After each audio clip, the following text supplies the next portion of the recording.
Bonjour mesdames et messieurs, bienvenue sur la chaîne. Je suis très content de vous retrouver encore une fois sur cette nouvelle édition qui sera consacrée essentiellement sur l'actualité politique en République démocratique du Congo, mais également au niveau international. Mais avant de commencer, je vous prie de vous abonner massivement sur la chaîne et n'oubliez surtout pas d'activer la cloche de notification pour être alerté d'une éventuelle publication. Alors, cette édition, nous la débutons tout justement par tout ce qui se passe au niveau de la République démocratique du Congo concernant la récente rencontre entre M. Félix Antoine Tshisekedi Tshilombo avec son homologue angolais, M. Joao Lourenço.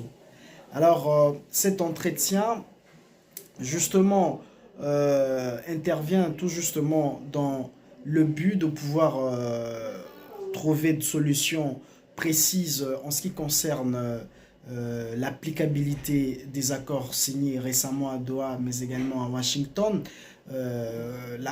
les accords cadres de paix dans la partie est de la République démocratique du Congo.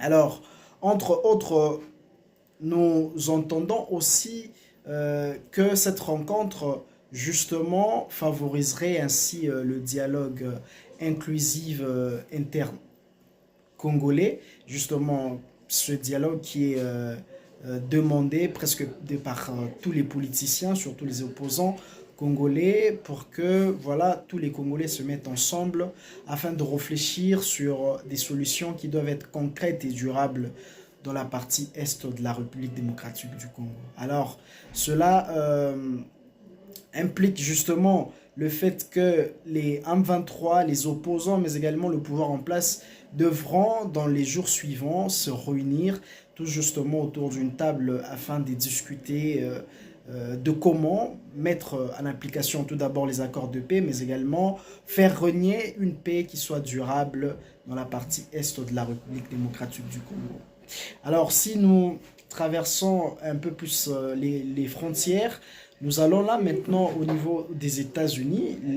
Le président Donald Trump qui menace justement l'Iran des frappes américaines seulement si ils attaquaient les manifestants qui justement revendiquent leurs droits, l'inflation monétaire qu'ils jugent des hauts, mais également des conditions sociales qui s'aggravent.